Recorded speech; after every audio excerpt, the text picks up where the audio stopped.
mas eu tô pensando assim, qual que é o momento que a gente deveria começar a falar, putz, além da gente aqui atendendo essa pessoa, seria muito legal ter um psiquiatra junto comigo. Qual que é o momento que seria legal essa indicação, sabe?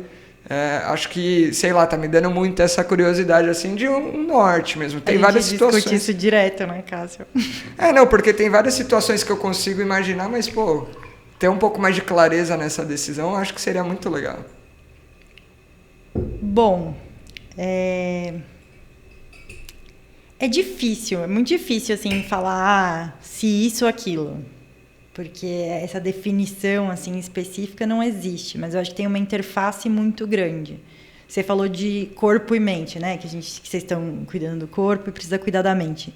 Isso é um tema que eu adoro, porque existe essa divisão que é estabelecida, né? Teoricamente é uma coisa cartesiana. Que separou corpo e mente.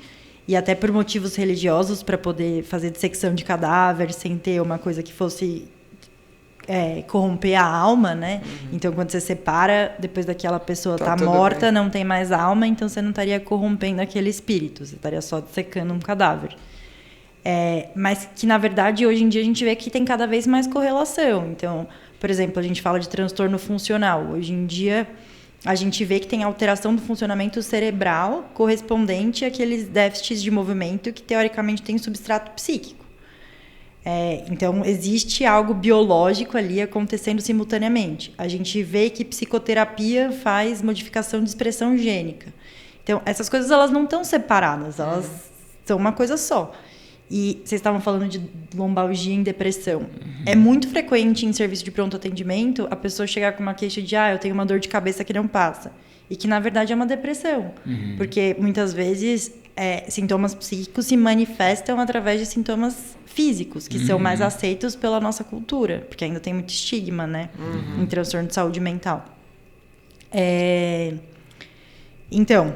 E aí, o que acontece? Eu acho que tem que ter uma sensibilidade aí no trato, até porque lesões em atletas, em pessoas que já praticam esporte, já praticam exercício físico com regularidade, podem predispor ao surgimento de transtornos mentais e algumas incapacidades também. Então, por exemplo, é muito frequente que pessoas que ficaram... paraplégicas, tetraplégicas tenham aí acometimentos na saúde mental que são secundários ao trauma, secundários à restrição de mobilidade.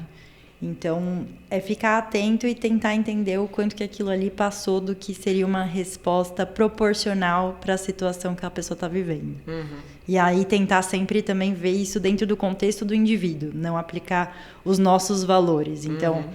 sei lá, lembro de um interno que um dia estava avaliando um paciente e falou assim, o paciente ele não consegue entrar no ônibus. Aí ele fica até mais tarde esperando só para não pegar o ônibus lotado. Achei normal. Aí ele foi perguntar pro paciente, como que é para você? Ele falou assim, nossa, é horrível, porque eu chego em casa 5 horas mais tarde, porque eu fico esperando passar o horário de pico, etc, etc. Para ele estava causando sofrimento. Para o aluno era só um hábito comum que para ele era coisa do dia a dia. Então, sempre tentar falar como é que está sendo para você. Quanto que essa dor, essa lesão, essa restrição tá te prejudicando física e mentalmente. Né? Pô, show de bola. Respondido. Bem respondido. Muito fez bem uma respondido. Interface legal e realmente Sim. Pontos a se atentar, principalmente para o nosso público, né? Sim, porque o que eu queria é isso, né? Princípios a se pensar e não necessariamente, paciente tal, A, B, C. Sim. Indica, não. É um raciocínio geral que, beleza, dentro desse raciocínio você consegue elencar diversas possibilidades. Porque afeta até a autoestima, né?